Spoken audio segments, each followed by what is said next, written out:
Hi guys, I'm Lauren and I'm here to teach you how to do scary Halloween makeup. To begin, for the scary Halloween makeup, we've pre-mapped out the strong contours on the side of the face, sort of skeleton teeth and nose. We've done this using a nude eye pencil. I'm going to begin by using a soft black eye pencil all over the lid to create the kind of dark, sunken in eyes. I'm using a brush now on top of the kohl pencil, and that's to soften the edges of it. For maximum effect, I'm going to go on top of the eyeliner with a black eyeshadow. This will help set the eyeliner so we don't get any creasing.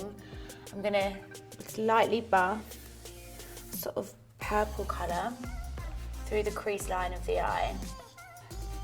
Going to now use the eyeliner pencil on the inner rim of the eye, and we're going to go on the top rim and on the bottom rim, again for maximum drama, maximum effect. So I'm now going to apply a base onto the skin.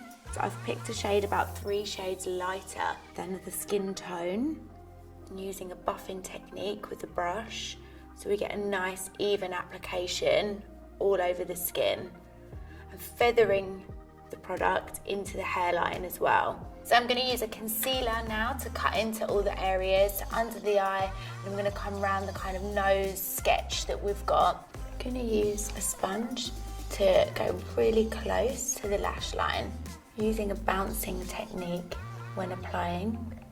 Again, this is for the most even finish. So I'm now going to set the base using a translucent powder, dust this all over. So now we're going to add the shading, the really strong contour. Once I've drawn on the outer line with the kohl pencil, I'm now going to use a brush, bringing it right into the hairline as well. Now I'm going to use some eyeshadows. I'm going to use like a purple. And using the same eyeliner, I'm going to sketch in the hollows of the nose, using the black Eyeko, feathering out the edges here, just to create that kind of softer, blended look.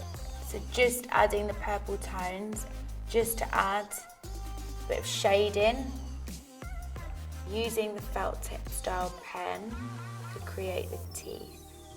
So using the same concealer which we used underneath the eyes, I'm going to apply in between the black lines. You want to bring the shape down to a slight point, actually using the side of the brush and lifting up so we get that tooth-like effect. So I'm now going to use a white eyeshadow on top, and that's to help make it pop a bit more. So I'm going to go back to the eyes. I'm going to take some eyeliner off with the brush and just sweep it underneath. I'm going to blend this with some eyeshadow over the top. I'm going to add some shading now around the hairline, sort of bring again a bit more dimension to the look. I'm really pushing it into the hair, applying a little bit onto the chin as well. I'm also going to apply a little bit of highlighter, and this also helps to give a sort of chrome-like effect to the skin. I'm now going to apply a bit of contour around the socket of the eye and bringing it down onto the nose. And to finish, I'm going to add a thick layer of mascara onto the eyes.